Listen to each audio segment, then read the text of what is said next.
இந்த ஏலியன்ஸ் சொல்றாங்களே அதெல்லாம் இருக்கா? ஆமா, இருக்கு. அப்படின்னு நான் சொல்லங்க. யார் சொல்லியிருக்காங்க பார்த்தீங்கன்னா, அமெரிக்காவோட முன்னாள் பிரசிடென்ட்டான ஒபாமா சொல்லியிருக்காரு. இப்ப ரீசென்ட்டா நடந்த ஒரு போட்காஸ்ட்ல இத பத்தி தான் பேசியிருக்காரு. என்ன பேசியிருக்காருன்னு பார்த்தீங்கன்னா, ஆப்போசிட்ல உள்ளவங்க கேட்டிருக்காங்க.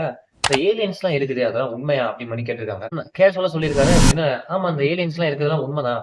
பட் ஆனா நான் பார்த்தது இல்ல. அந்த மாரி சொல்லியிருக்காரு. அமெரிக்கா பிரசிடென்ட் ஆனவுனே இந்த ஏலியன்ஸ பார்க்கறதுக்கு விரும்புனீங்களா? அப்படின்னு கேட்டேன். ஆமா நான் பார்க்கறதுக்கு விரும்பினேன். பட் ஆனா எனக்கு காட்டல. எனக்கே காட்டாத அளவுக்கு சீக்ரெட்டா அத மெயின்டெயின் பண்ணிட்டு இருந்தாங்க. அப்படிங்கிற மாரி சொல்லியிருக்காரு. சோ இதெல்லாம் ரொம்ப கேஷுவலா சொல்லியிருக்காரு. ஸோ, இதெல்லாம் கேட்டு அந்த நம்ம ட்ரம்ப் இருக்கார்ல, அந்த அமெரிக்கன் பிரசிடென்ட். ஸோ, அவர் என்ன பண்ணியிருக்காருன்னு பார்த்தீங்கன்னா, இதெல்லாம் அமெரிக்காவோட ரகசியத்த நீங்க போட்டு உடைச்சிட்டீங்க. மக்கள் முன்னாடி வந்து சொல்லிட்டீங்க. ஸோ, இவரு இப்படி சொல்லியிருக்க கூடாது அப்படிங்கிற மாரி சொல்லியிருக்காரு. ஸோ, இப்படி சொன்னதுனால உண்மையெல்லாம் வெளிய வந்துருச்சு. நான் கண்டிப்பா மக்கள்ட்ட நான் சொல்லியே ஆகணும். அது மக்கள்ட்ட சொல்லாட்டி ஒரு குற்றமா அமெரிக்கன் அதிபர் ட்ரம்ப் சொல்லியிருக்காரு.